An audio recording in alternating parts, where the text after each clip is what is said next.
ವಿಧಾನಸಭಾ ಕ್ಷೇತ್ರದ ಕೊತ್ತತ್ತಿ ಗ್ರಾಮದಲ್ಲಿ ನಮ್ಮ ಮುಖಂಡರಾಗಿರ್ತಕ್ಕಂಥ ರೈತ ನಾಯಕರಾಗಿರ್ತಕ್ಕಂಥ ನಮ್ಮ ಸಚಿನ್ ಅವರು, ನಮ್ಮ ಎಲ್ಲ ಜಿಲ್ಲೆಯ ಪಕ್ಷದ ಮುಖಂಡರು, ಅಧ್ಯಕ್ಷರು ಎಲ್ಲರ ನೇತೃತ್ವದಲ್ಲಿ ನಾಟಿ ಮಾಡ್ತಕ್ಕಂಥ ಕೆಲಸವನ್ನು ಮಾಡಿದ್ದಾರೆ. ನಮಗೆಲ್ಲ ತಿಳಿದಿತ್ತು, ಮಂಡ್ಯ ಜಿಲ್ಲೆ ಅಂತ ಹೇಳಿದ್ರೆ ಸಕ್ಕರೆಯ ನಾಡು, ಅಕ್ಕರೆಯ ನಾಡು ಇತ್ತು ಮಂಡ್ಯ ಜಿಲ್ಲೆ. ಮೈಸೂರು ಮಹಾರಾಜರ ಕನಸು ಮಂಡ್ಯ ಜಿಲ್ಲೆಯ ಜಲ ಸಂಪತ್ತು, ಸಿರಿ ಸಂಪತ್ತು, ಧಾನ್ಯ ಸಂಪತ್ತು. ಮಂಡ್ಯ ಜಿಲ್ಲೆ ಯಾವತ್ತೂ ಕೂಡ ಹಚ್ಚು ಹಸಿರಾಗಿರಬೇಕು. ಈ ಭಾಗದ ರೈತರು ಮೈಸೂರು ಸೀಮೆ ಎಲ್ಲ ಜನರಿಗೆ ಎರಡು ತುತ್ತು ಅನ್ನವನ್ನು ಕೊಡ್ತಕ್ಕಂಥ ಕೆಲಸ ಈ ಭಾಗದ ರೈತರಿಂದ ಆಗಬೇಕು ಅನ್ನುವ ಕನಸಿತ್ತು. ಮತ್ತೊಂದು ವಿಚಾರ ಏನಪ್ಪಾ ಅಂತ ಹೇಳಿದ್ರೆ, ಇವತ್ತು ಮಂಡ್ಯ ಜಿಲ್ಲೆ ಅಂತ ಹೇಳಿದ್ರೆ ಒಬ್ಬ ರೈತ ಹೋರಾಟಗಾರ, ಮಾಜಿ ಮುಖ್ಯಮಂತ್ರಿಗಳು BS ಯಡಿಯೂರಪ್ಪನವರಿಗೆ ಜನ್ಮ ಕೊಟ್ಟಿರ್ತಕ್ಕಂಥ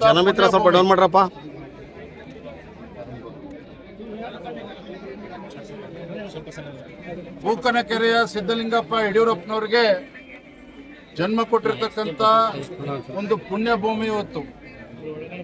ನಾನು ಕೂಡ ಮಂಡ್ಯ ಜಿಲ್ಲೆಯ ಒಂದು ಮೊಮ್ಮಗ ಕೂಡ ಹೌದು.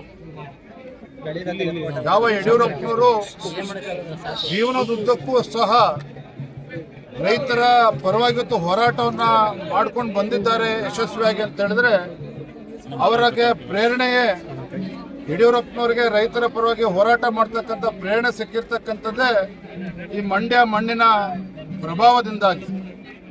ಹಾಗಾಗಿ ಯಡಿಯೂರಪ್ಪನವರು ದೇಶದಲ್ಲಿ ಯಾರೂ ಕೂಡ ಮಾಡಲಿಲ್ಲ.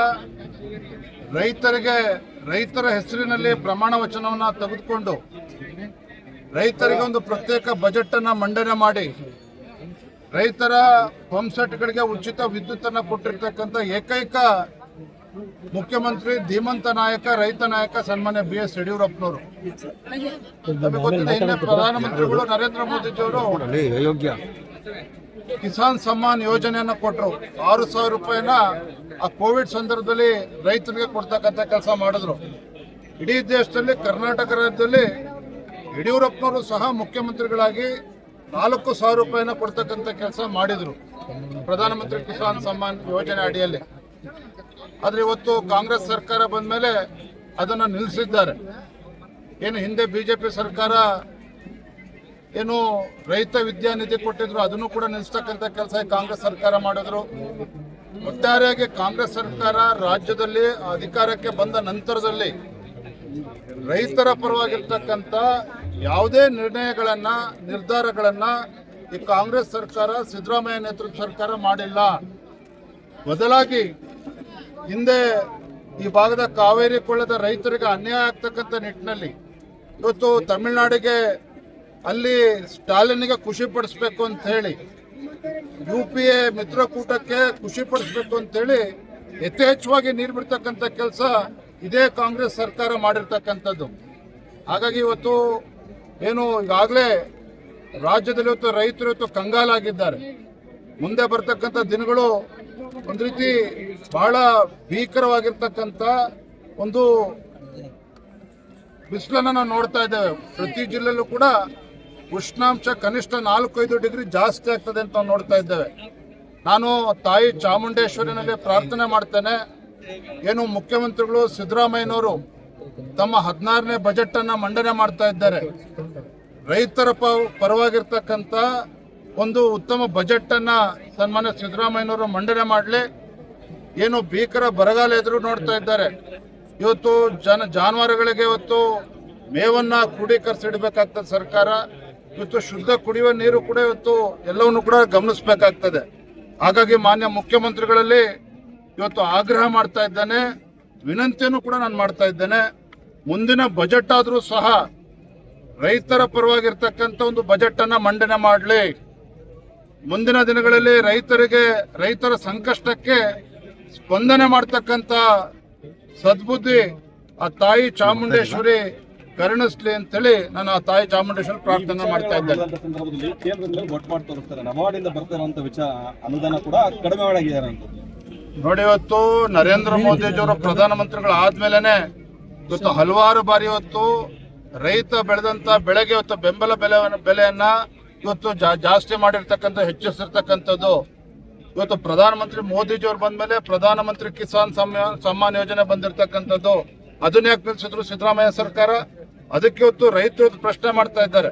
ಇವತ್ತು ಯಡಿಯೂರಪ್ಪನವರು ಮುಖ್ಯಮಂತ್ರಿಗಳಿದ್ದಾಗ ಇವತ್ತೇನು ರೈತ ತನ್ನ ಹೊಲಕ್ಕೆ ಟ್ರಾನ್ಸ್ಫಾರ್ಮರ್ ಹಾಕೋಬೇಕು ಅಂತ ಹೇಳಿದ್ರೆ 25,000 ರೂಪಾಯಿ ಕಟ್ಟಿದ್ರೆ ಸಾಕಾಗ್ತಾ ಇತ್ತು, ವಿದ್ಯುತ್ ಸಂಪರ್ಕ ಸಿಗ್ತಾ ಇತ್ತು. ಆದ್ರೆ ಕಾಂಗ್ರೆಸ್ ಸರ್ಕಾರ ಬಂದ್ಮೇಲೆ ಸಿದ್ದರಾಮಯ್ಯನವರು ಮುಖ್ಯಮಂತ್ರಿಗಳಾದ್ಮೇಲೆ ಇವತ್ತು 2 ರಿಂದ 3 ಲಕ್ಷ ರೂಪಾಯಿ ಖರ್ಚಾಗ್ತದೆ. ಅಂದ್ರೆ ಒಂದು ಕಡೆ ಗ್ಯಾರಂಟಿ ಹೆಸರನ್ನ ಹೇಳ್ತಾರೆ, ಮತ್ತೊಂದು ಕಡೆ ಕಿತ್ಕೊಳ್ತಕ್ಕಂಥ ಕೆಲಸ ಮಾಡ್ತಾ ಇದ್ದಾರೆ. ಈ ರಾಜ್ಯದಲ್ಲಿರ್ತಕ್ಕಂಥದ್ದು ಇದು ಬಡವರ ವಿರೋಧಿ ಕಾಂಗ್ರೆಸ್ ಸರ್ಕಾರ. ರಾಜ್ಯದಲ್ಲಿರ್ತಕ್ಕಂಥದ್ದು ಇದು ಬಡವರ ವಿರೋಧಿ ಸರ್ಕಾರ, ಇದು ಅಭಿವೃದ್ಧಿ ಶೂನ್ಯ ಸರ್ಕಾರ, ರೈತ ವಿರೋಧಿ ಸರ್ಕಾರ. ಇಂಥ ಭ್ರಷ್ಟ ಕಾಂಗ್ರೆಸ್ ಸರ್ಕಾರಕ್ಕೆ ಏನು ಅಧಿವೇಶನ ನಿನ್ನೆಯಿಂದ ಪ್ರಾರಂಭ ಆಗಿದೆ, ಈ ಅಧಿವೇಶನದಲ್ಲಿ ಭಾರತೀಯ ಜನತಾ ಪಾರ್ಟಿ ಈ ಒಂದು ಆಡಳಿತ ಪಕ್ಷವನ್ನ ಕಿವಿ ಹಿಂಡ್ತಕ್ಕಂಥ ಕೆಲಸ ನಾವು ಮಾಡ್ತೇವೆ. ಇವರ ಈ ಕಾಂಗ್ರೆಸ್ ಸರ್ಕಾರದ ನಿಜ ಬಣ್ಣವನ್ನ ರಾಜ್ಯದ ಜನರ ಮುಂದೆ ಬಿಚ್ಚಿಡ್ತಕ್ಕಂಥ ಕೆಲಸ ನಾವು ಮಾಡ್ತೇವೆ. ಗ್ಯಾರಂಟಿ ಯೋಜನೆಗಳಿಗೆ SC/ST ಅನುದಾನ ಕೂಡ ಬಳಕೆ ಮಾಡ್ಕೊಂಡಿದ್ದಾರೆ ಅಂತ ಇವೆಲ್ಲ ವಿಚಾರಗಳು ಒಂದು ಕಡೆ ಪರಿಶಿಷ್ಟ ಜಾತಿ ಪರಿಶಿಷ್ಟ ಪಂಗಡಕ್ಕೆ ಮೀಸಲಿಟ್ಟಿರ್ತಕ್ಕಂಥ ಹಣವನ್ನ ಇಲ್ಲಿ ಬಳಕೆ ಮಾಡಿಕೊಂಡಿದ್ದಾರೆ. ಹಿಂದುಳಿದ ವರ್ಗಗಳಿಗೆ ಮೀಸಲಿಟ್ಟಿರ್ತಕ್ಕಂಥ ಹಣವನ್ನು ಕೂಡ ಬೇರೆ ಬೇರೆ ಕಾರ್ಯಕ್ರಮಗಳಿಗೆ ಉಪಯೋಗಿಸೋದ್ರ ಮೂಲಕ ಇವತ್ತು ಪರಿಶಿಷ್ಟ ಜಾತಿ ಪರಿಶಿಷ್ಟ ಪಂಗಡ ಹಾಗೆ ಹಿಂದುಳಿದ ವರ್ಗಗಳಿಗೆ ಎಲ್ಲ ವರ್ಗಗಳಿಗೂ ಕೂಡ, ಬಡವರಿಗೂ ಕೂಡ ಅನ್ಯಾಯ ಮಾಡಿದ್ದಾರೆ, ರೈತರಿಗೂ ಕೂಡ ಅನ್ಯಾಯ ಮಾಡಿದ್ದಾರೆ.